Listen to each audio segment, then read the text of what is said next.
الحمد لله رب العالمين والصلاة والسلام على سيد الأنبياء والمرسلين وعلى آله وصحبه أجمعين وعلى من تبعهم بإحسان إلى يوم الدين. أما بعد فأعوذ بالله من الشيطان الرجيم. بسم الله الرحمن الرحيم.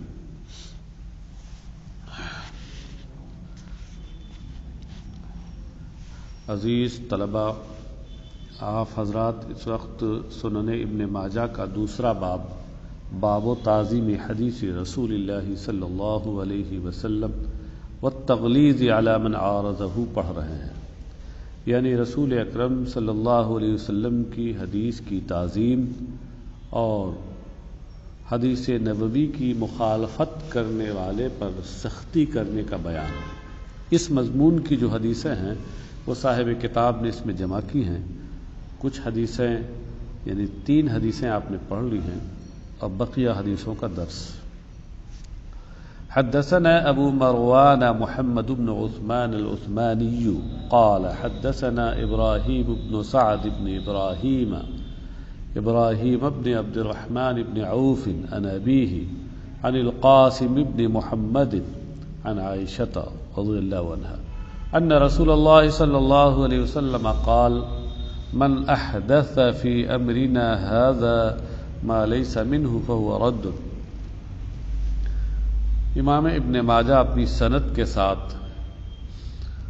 ام المؤمنین حضرت عائشہ صدیقہ رضی اللہ عنہا سے روایت کرتی ہیں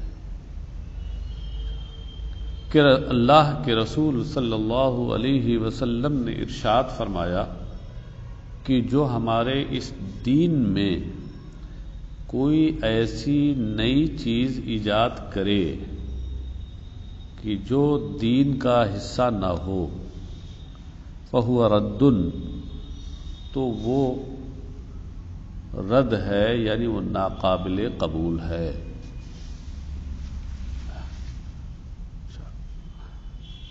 ما لیسا منہو میں ما موصولہ ہے اور لیسا منہو جملہ اس کا صلہ ہے. اس میں موصول اپنے صلہ سے مل کر احدثا کا مفعول بھی ہے. فی امرنا میں امر سے مراد دین ہے، اور اب ما لیسا منہو کا لفظی ترجمہ تو وہی ہے جو میں نے کیا کہ جو ہمارے اس دین میں کوئی ایسی چیز ایجاد کرے جو دین سے نہیں ہے، دین کا حصہ نہیں ہے. ہمارے علماء نے اس کا معنی یہ بتایا ہے کہ ما لیسا منہو جو دین کا حصہ نہیں ہے، یعنی جو دین کے مزاحم ہو، مخالف ہو. اسی وجہ سے وہ کہتے ہیں کہ کوئی ایسی نئی چیز کہ جو قرآن کے یا حدیث کے مخالف ہو تو وہ چیز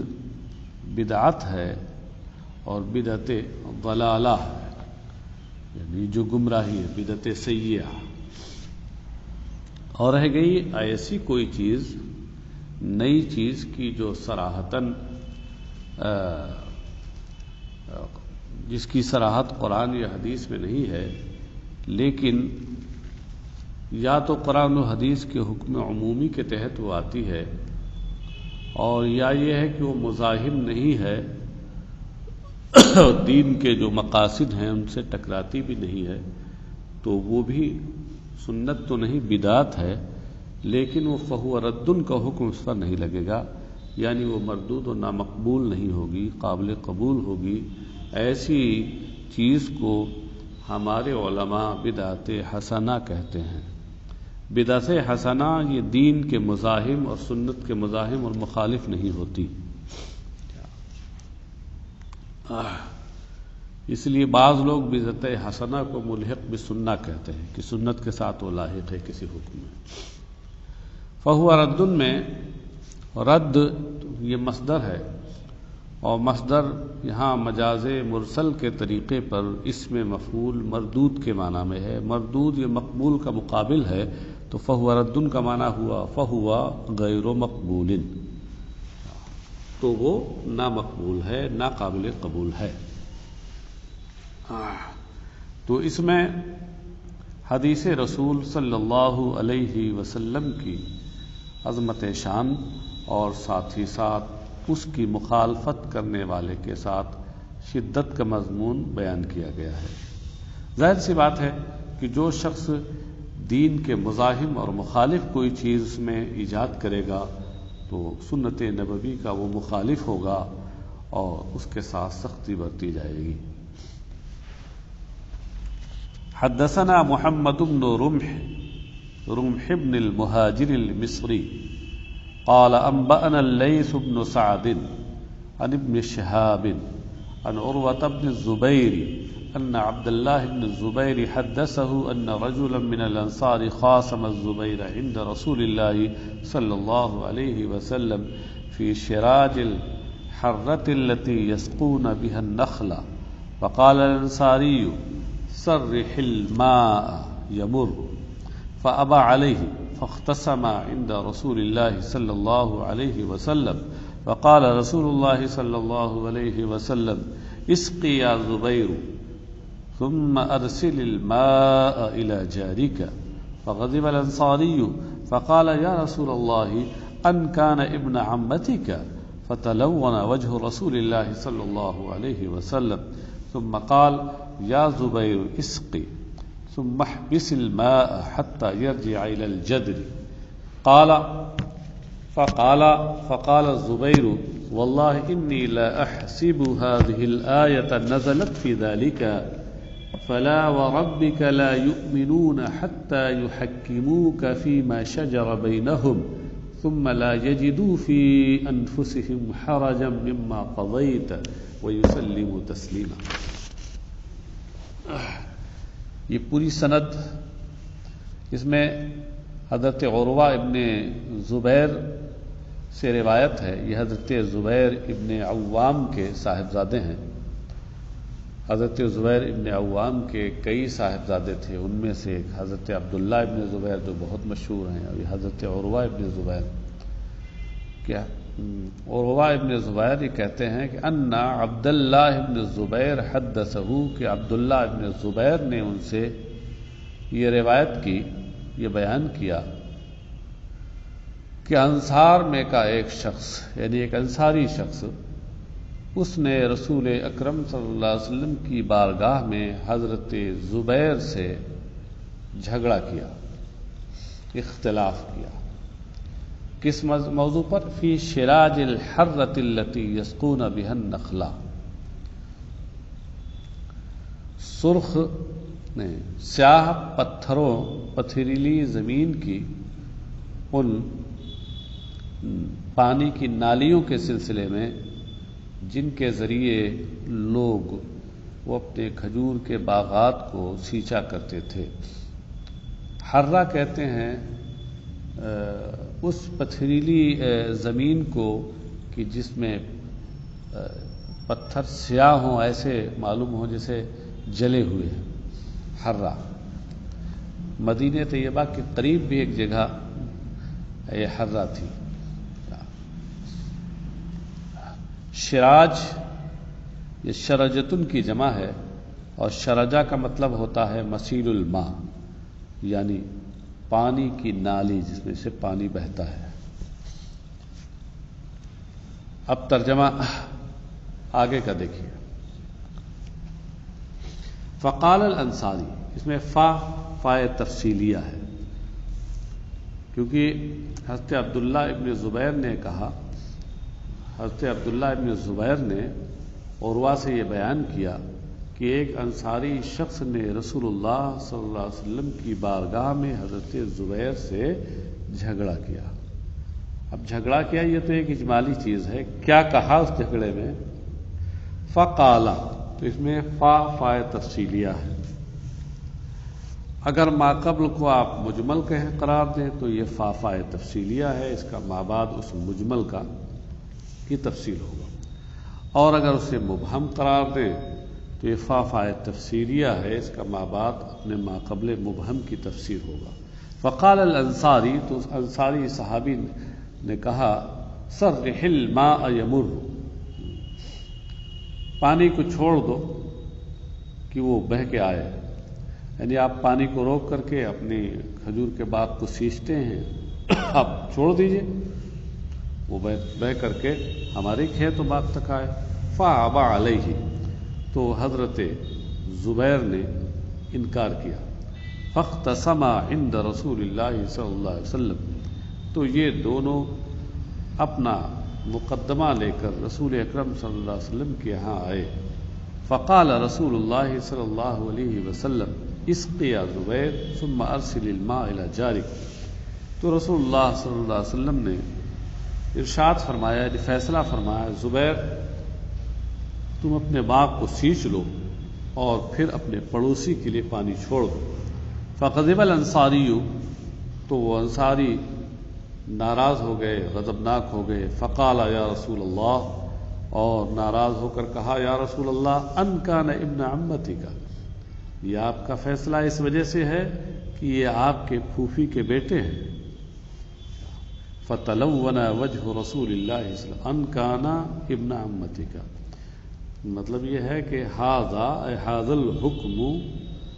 بسبب ان کان لاجل ان کان ابن عمتی کا. تو اس طریقے سے مبتدا یہاں محذوف ہے، اور ان کان ابن عمتی کا یہ خبر کے جگہ پر ہے. یہ بھی منصوب بین ردیل خافض ہے، اصل میں ہے لأن کان ابن عمتی کا، کہ یہ فیصلہ آپ کا اس وجہ سے ہے کہ یہ آپ کے پھوپھی کے بیٹے ہیں. فتلون وجہ رسول اللہ صلی اللہ علیہ وسلم، تو رسول اللہ صلی اللہ علیہ وسلم کا چہرہ غصے سے، جلال سے بدل گیا، تغیر آ گیا. تلونا بمعنی تغیر، اس کا رنگ بدل گیا، سرخ ہو گیا چہرہ غصے سے. ثم قال یا زبیر اسقی ثم احبس الماء حتى يرجع الى الجد. سرکار نے فرمایا زبیر وہ اپنے باغ کو سیراب کرو اور پھر پانی کو روکے رکھو یہاں تک کہ وہ منڈیروں تک پہنچ جائے. یعنی باغ کے ارد گرد جو چھوٹی چھوٹی میڑیں ہیں یا دیواریں ہیں اس میں اوپر تک پانی بھر جائے. قال فقال الزبیر واللہ انی لاحسب هذه الآیۃ نزلت فی ذلک. تو راوی کا بیان ہے کہ حضرت زبیر نے کہا کہ اللہ کی قسم یقیناً میں یہ سمجھتا ہوں کہ یہ آگے آنے والی آیت کریمہ اسی واقعے کے تعلق سے، اسی شخص کے تعلق سے نازل ہوئی. فرمایا جس میں سرکار نے وَلَا وَرَبِّكَ لَا يُؤْمِنُونَ حَتَّى يُحَكِّمُوكَ فِي مَا شَجَرَ بَيْنَهُمْ اختلف بَيْنَهُمْ. فَلَا وَرَبِّكَ، تمہارے پروردگار کی قسم. فَلَا وَرَبِّكَ میں لا زائدہ ہے، واو قسمیہ ہے. تمہارے رب، تمہارے پروردگار کی قسم، لا یؤمنون، یہ لوگ ایمان نہیں لائیں گے، ایمان والے نہیں ہوں گے، یہاں تک یعنی ایمان کامل والے، یہاں تک کہ اپنے باہمی نزاعات میں، اپنے باہمی جھگڑوں میں آپ کو حکم اور فیصل مان لیں. یحکموک، حکم یحکم تحکیم، کسی کو حکم اور فیصل بنانا اور کسی کو حکم اور فیصل مان لینا. ثم لا یجدوا فی انفسہم حرجا مما قضیت، اور پھر آپ نے جو فیصلہ فرمایا ہے اس سے اپنے دل میں کچھ بھی تنگی نہ پائیں. وَيُسَلِّمُوا تَسْلِيمًا، اور اس کو دل سے مان لیں، اس کو خوب مان لیں، دل سے مان لیں. تسلیماً یہ مفعول مطلق تاکیدی ہے یسلموا کا، تو مطلب یہ اس کو خوب مان لیں، اور خوب ماننا جو ہے دل سے ماننا ہوتا ہے. اس سے یہ سمجھ میں آیا کہ رسول اکرم صلی اللہ تعالی علیہ وسلم جو حکم دیں، جو فرمائیں، تو امتی کا فریضہ ہے کہ اس حکم کی لب اور اس کے علت اور اسباب میں نہ جا کر سرکار کی اس حدیث کو، اس فرمان کو مانے اور اس کے خلاف عمل نہ کرے، نہ بولے. حدثنا محمد بن يحيى الانصاری قال حدثنا عبد الرزاق قال اخبرنا معمر عن الزهري عن سالم عن ابن عمر ان رسول الله صلى الله عليه وسلم قال لا تمنعوا إماء الله أن يصلين في المسجد. فقال ابن له إنا لنمنعهن. فقال فغضب غضبا شديدا وقال أحدثك عن رسول الله صلى الله عليه وسلم وتقول انا لنمنعهن۔ حضرت امام ابن ماجہ اپنی سند کے ساتھ حضرت عبداللہ ابن عمر سے روایت کرتے ہیں کہ رسول اللہ صلی اللہ علیہ وسلم نے ارشاد فرمایا کہ لا تمنعوا اماء اللہ ان یصلین فی المساجد، اللہ کی بندیوں کو مسجد میں نماز پڑھنے سے نہ روکو، نہ منع کرو۔ وقال ابن لہ، تو ان کے حضرت عبداللہ ابن عمر کے ایک صاحبزادے نے کہا انا لنمنعهن، یقیناً ہم تو انہیں سے روکیں گے، ہم تو روکتے ہیں۔ فقال فغضب غضبا شدیدا، تو راوی کا بیان ہے کہ حضرت ابن عمر یہ سننے کے بعد سخت ناراض ہوئے۔ وقال احدثك عن رسول اللہ صلی اللہ علیہ وسلم وتقول انا لنمنعهن، کہا کہ میں تجھ سے رسول اللہ صلی اللہ علیہ وسلم کے حوالے سے حدیث بیان کر رہا ہوں اور تو یوں کہہ رہا ہے کہ ہم یقیناً اسے روکیں گے۔ اصل میں یہ ہے کہ نبی اکرم صلی اللہ علیہ وسلم کے دور مبارک میں عورتوں کو جس طرح مردوں کے لیے اجازت تھی، ایسے ہی عورتوں کے لیے بھی مسجد میں جا کر نماز پڑھنے کی اجازت تھی،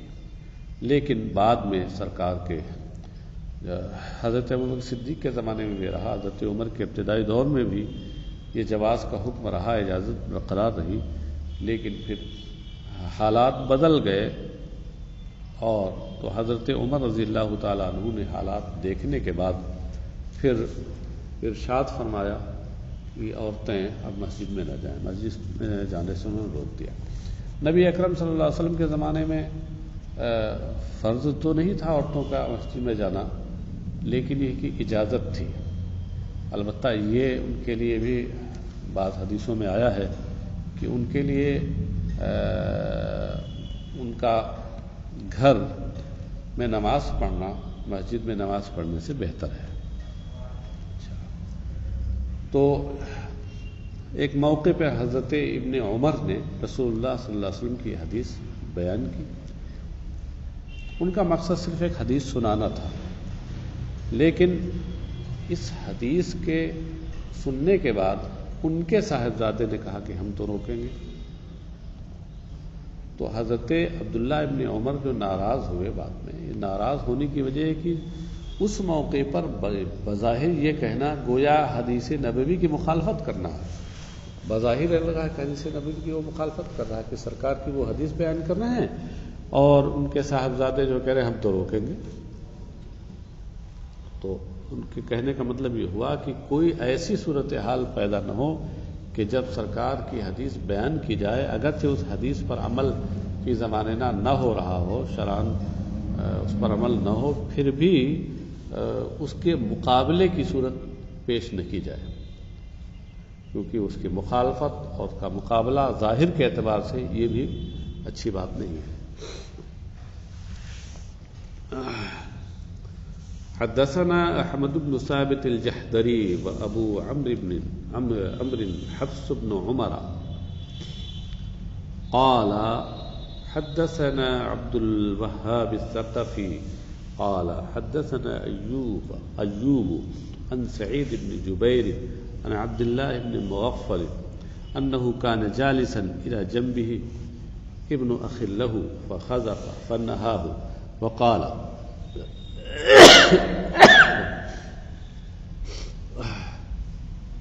قال إن رسول الله صلى الله عليه وسلم نهى عنها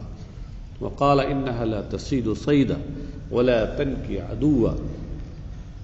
وإنها تكسر السن وتفقع العين قال فعاد ابن أخيه يخذف فقال أحدثك أن رسول الله صلى الله عليه وسلم نهى عنها ثم عدت تخذف لا أكلمك أبدا۔ اس حدیث سے بھی وہی ثابت ہوتا ہے کہ حدیث نبوی کی مخالفت جو کرے، چاہے عملاً کرے اور چاہے لساناً اور قولاً کرے، اس کے ساتھ سختی کا معاملہ کیا جائے گا۔ ترجمہ دیکھیں، حضرت عبداللہ ابن مغفل سے روایت ہے، ان کے بغل میں اور پہلو میں ان کا ایک بھتیجا بیٹھا ہوا تھا، بھائی کا بیٹا، فخذف، تو اس نے اپنے ہاتھ اپنی انگلیوں سے، 2 انگلیوں سے کنکری پھینک کر ماری۔ خذفہ اقذفو کا مطلب ہوتا ہے وہی ہاتھ کی انگلیوں سے چھوٹی سی کنکری پھینک کے مارنا۔ فنہاہ، تو آپ نے اسے منع کیا، اور آپ نے پھر یہ ارشاد فرمایا کہ رسول اللہ صلی اللہ علیہ وسلم نے اس عمل سے منع فرمایا ہے۔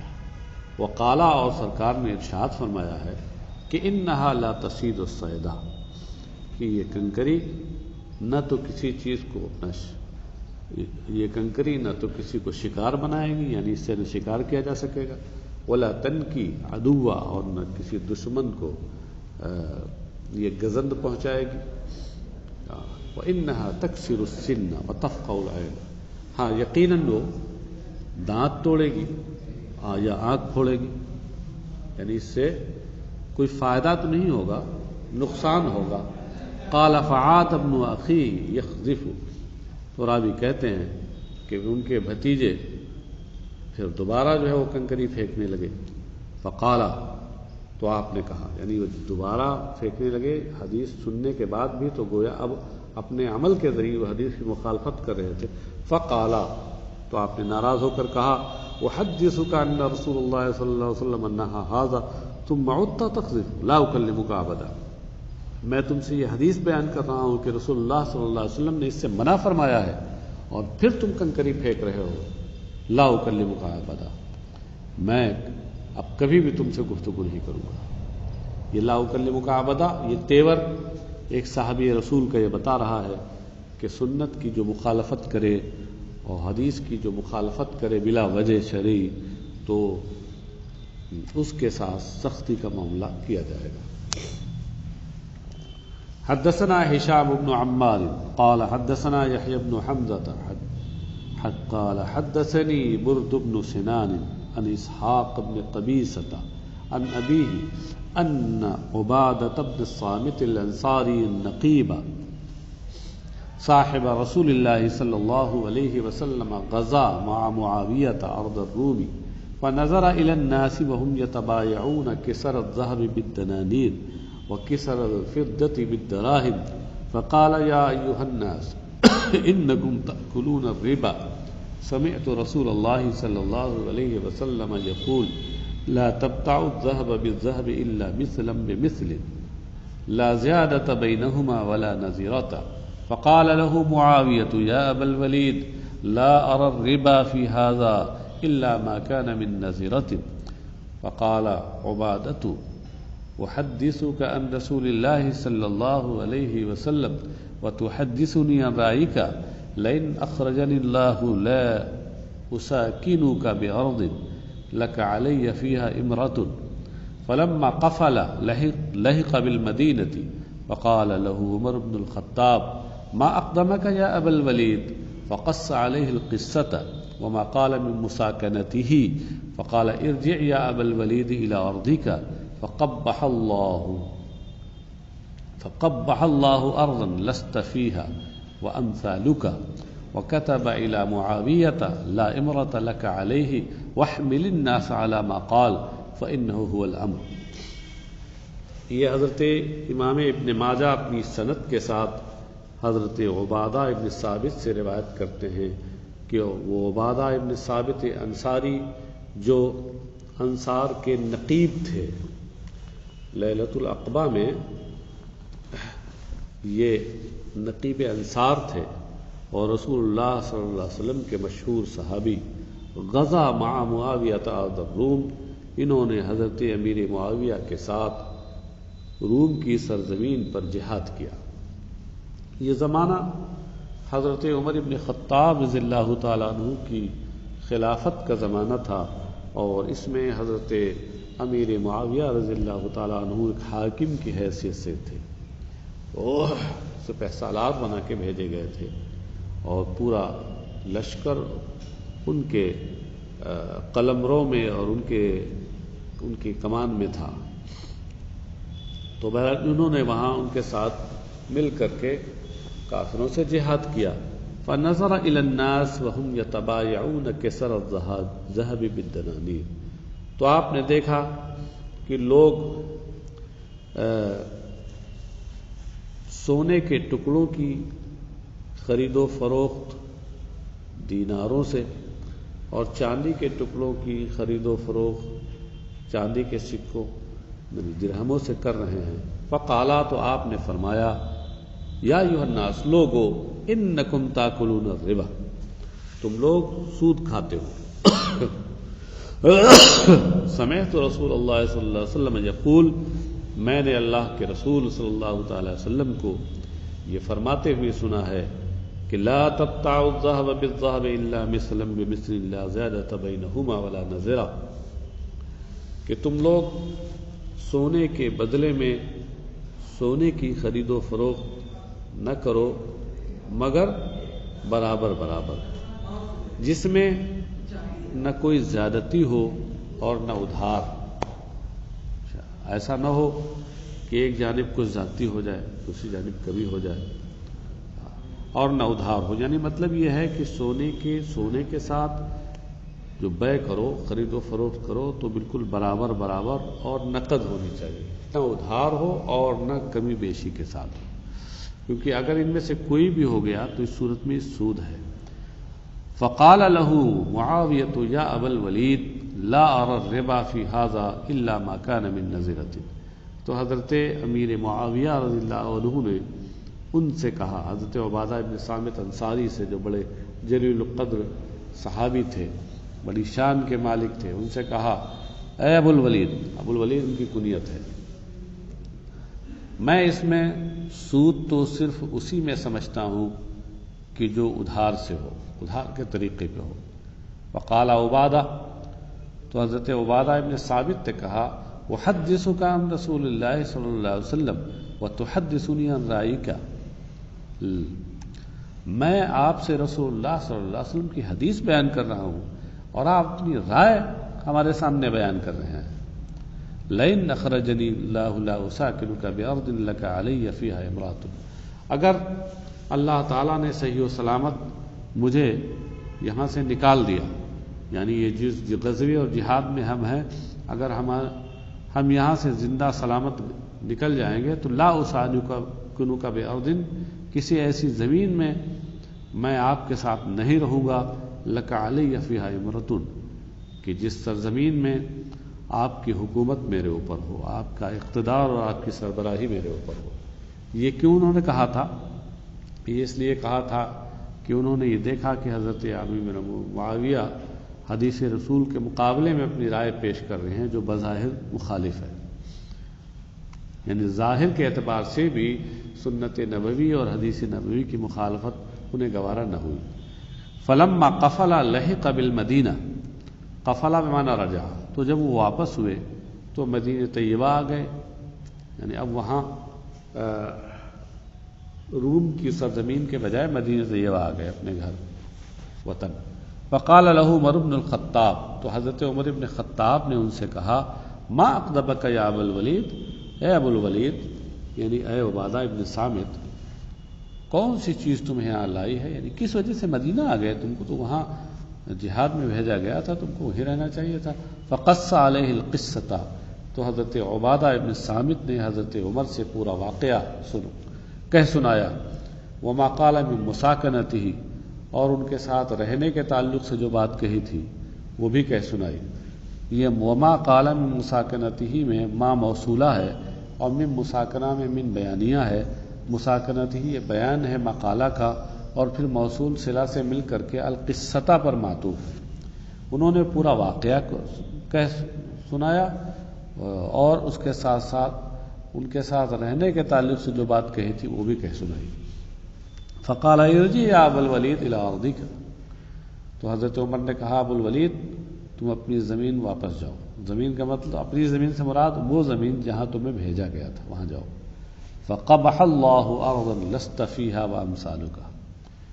تو اللہ، کیونکہ اللہ نے اس زمین کو برا کر دیا کہ جس میں آپ اور آپ جیسے لوگ نہ ہوں، مطلب آپ جیسے نیک، آپ اور آپ جیسے نیک لوگ جس زمین میں نہیں ہوں گے اس زمین پر میں خیر نہیں ہوگی، برائی ہی برائی ہوگی۔ وَكَتَبَ إِلَى مُعَاوِيَةَ لَا إِمْرَةَ عَلَيْكَ لَا إِمْرَةَ لَكَ عَلَيْهِ، اور حضرت معاویہ کو لکھ بھیجا حضرت عمر نے کہ تمہاری ان کے اوپر کوئی حکومت نہیں ہے۔ وَاحْمِلْ النَّاسَ عَلَى مَا قَالَ، اور تم لوگوں کو اس پر آمادہ کرو، اس پر عمل کے لیے آمادہ کرو جو انہوں نے بات کہی ہے۔ فَإِنَّهُ هُوَ الْأَمْرُ، اس لیے کہ یہی حکم شریعت ہے، یہی حکم الہی ہے، یہی حکم شریعت ہے۔ الامر اے امر اللہ اور امر الشریعہ، اس میں بھی بات واضح ہے، اسی مقصد کے لیے حدیثیں ذکر کی گئی۔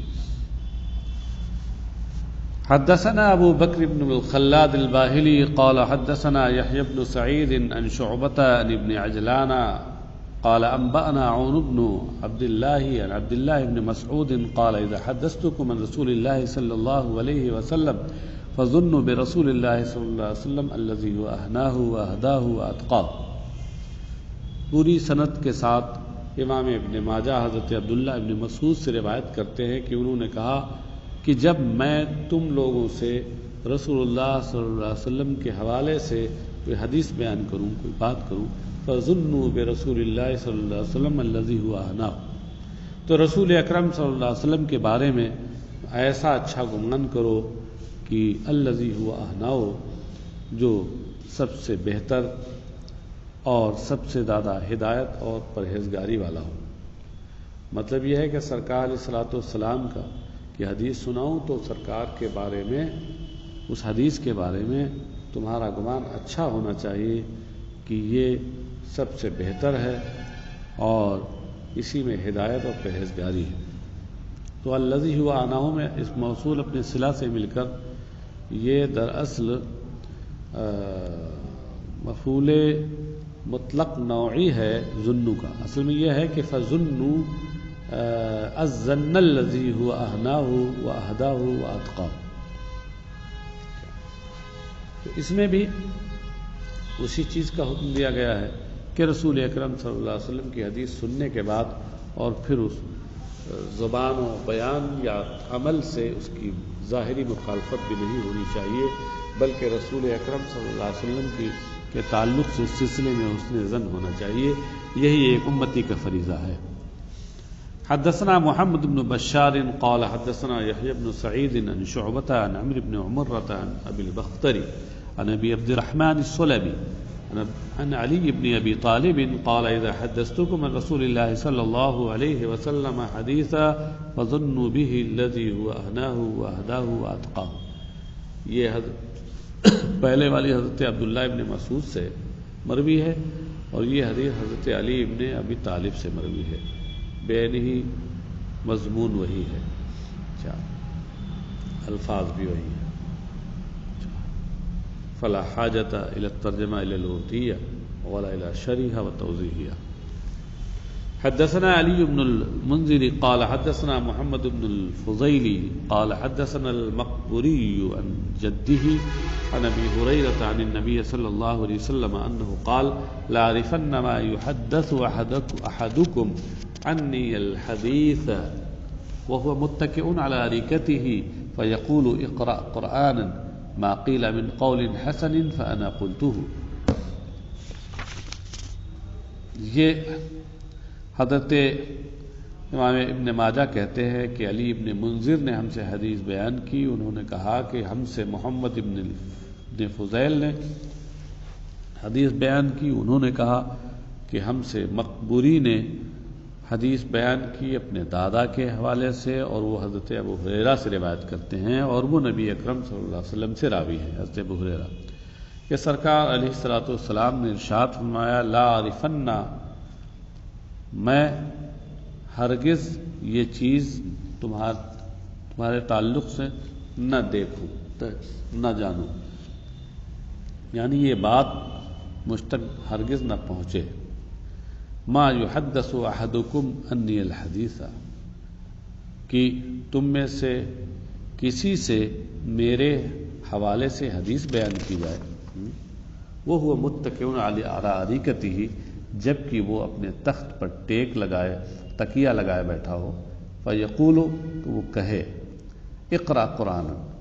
قرآن پڑھو قرآن پڑھو. نہیں کہنے کا مطلب اس کے یہ ہو کہ حدیث کی کوئی ضرورت نہیں، کہ قرآن کتاب اللہ ہے، وہی کافی ہے ہمارے لیے. تو سرکار کہہ رہے ہیں کہ ہرگز ہم تک یہ بات نہ پہنچے کہ تم میں سے کسی شخص سے میری حدیث میرے حوالے سے بیان کی جائے اور وہ اپنے چارپائی پر تخت پر تکیہ لگائے خوشحال لوگوں کی طرح بیٹھا ہوا ہو اور پھر وہ کہے اقرا قرآن.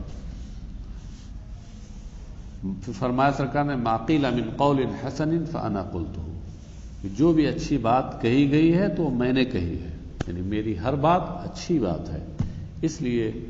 اس طرح کی بات میری حدیث کے مقابلے میں نہیں کہنی چاہیے. حدثنا محمد بن عباد بن آدم قال حدثنا ابی عن شعبۃ عن محمد بن عمرو عن ابی سلمۃ عن ابی ہریرہ. یہ ایک سند ہوئی، اور اسی متن کی ایک دوسری سند، اس لیے اس کو حال آ کر کے جو تحویل السند کی نشانی اور علامت ہے، دوسری سند کے ذکر کر رہے ہیں کہ وحدثنا حناد بن السری قال حدثنا عبدة بن سليمان قال حدثنا محمد بن عمرو عن ابي سلمة ان ابا هريرة قال لرجل يا ابن اخي اذا حدثتك عن رسول الله صلى الله عليه وسلم حديثا فلا تضرب له الامثال. تو حضرت امام ابن ماجہ ان دونوں سندوں کے ساتھ حضرت ابو ہریرہ سے روایت کرتے ہیں. اس میں آپ دیکھیے کہ محمد ابن عمرو تک یہ حدیث حضرت ابو ہریرہ اس کے راوی ہیں، اور ابو ہریرہ سے روایت کی ہے ابو سلمہ نے دونوں سندوں میں، اور ابو سلمہ سے روایت کی ہے محمد ابن عمرو نے دونوں سندوں میں. اب اس کے پہلے کے جو راوی ہیں ان میں فرق ہے کہ پہلی سند میں شعبہ ابن حجاج ہیں اور دوسری سند میں عبدہ ابن سلیمان ہے. بہرحال حضرت ابو ہریرہ نے ایک شخص سے کہا اے میرے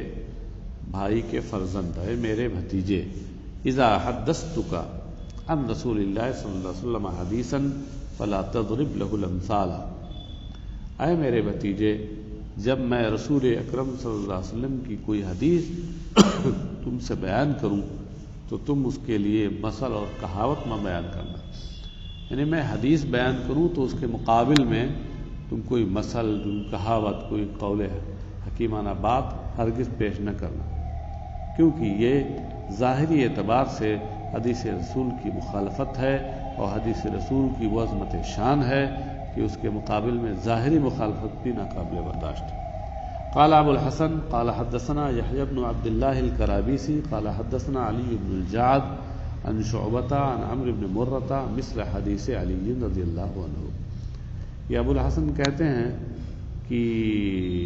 ابو الحسن نے بھی ایک سند کے ساتھ ذکر کی ہے،